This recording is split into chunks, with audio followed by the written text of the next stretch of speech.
Roja jinan a cîhanê çalakiyeke namnetevî ku ji bo pîrozkirina serkeftinên civakî, siyasî û aboriya jinan tê daxistin.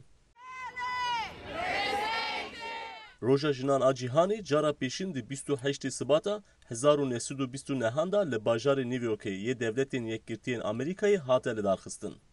Ev roj di sala 1975 da ji hêra neteveyên Yekgirtî ve wekî Roja jinan a cîhanê hate qebûlkirin û her sal di 8 Adarê da hate pîrozkirin. Îsal jî New York bû yek ji navendên pîrozbahiyan. Sedan kesên ku dixwestin li New Yorkê Roja jinan a cîhanê pîroz bikin, li qada Union Squareê civiyan, di çalakê da pankartên ku tê da nivîsên li ser mafên jinan hebûn hatin bilindkirin û peyama hevkariya navneteviya jinan hate ragihandin. Suzu Pinzolo ku tev li çalakiyê bû, got ku ew bi xwe İtaliyê û wiha deban. Ew ez dixwazim bêjim ku ez ne Amerîkî me, ji bo min roja jinana cîhanê gelek girîng e, berê di pîrozbahiyan da me kulîlk dida hev.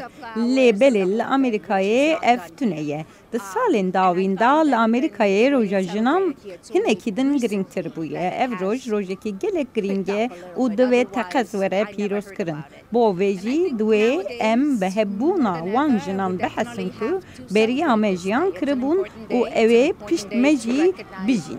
Divê em ne tenê li Amerîkayê lê belê li hemû dunyayê çi diqewime bibînin.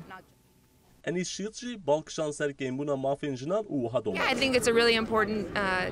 Roja jinana cîhanî derfetê dide me ku em bibînin keda jinan hatiya qebûlkirin. Jin û mêr bi awayekî teknîkî wek hevin. Lê belê jin her çi qasî bi mêran re heman karî dikin, ew heman destheqiyê dest naxin. Em dibînin ku jin nikarin sûd ji xizmetin belaşin tenduristiyê wergirin û wek jin em ne xwedî wê derfetê ne ku ji bo tenduristiya xwe lêkolînên hewcedar pêk bînin. Beşdareke din Cherry Scott jî wiha got.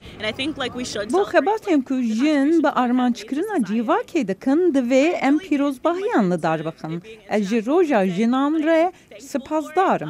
Ez xwe gelek bi heyecan hîs dikim. Çimkî hîn gelek rê heye ku divê em bimeşin. Bi dîtina min divê em vala xwe bidin tiştên ku tên hêvî kirin. Jin gelek bihêzin û divê bihêz jî bimînin. Li New Yorkê taybetîbûna 8 Adarê Roja Jinên Dunyayê ji ber wê ye ku di sala 1857 da li New Yorkê di kargehekê de şewatek derketibû û piraniya wan jin 129 karker jiyana xwe ji dest dabûn. Sinan Tunçdemir, Dengê Amerîka, New York.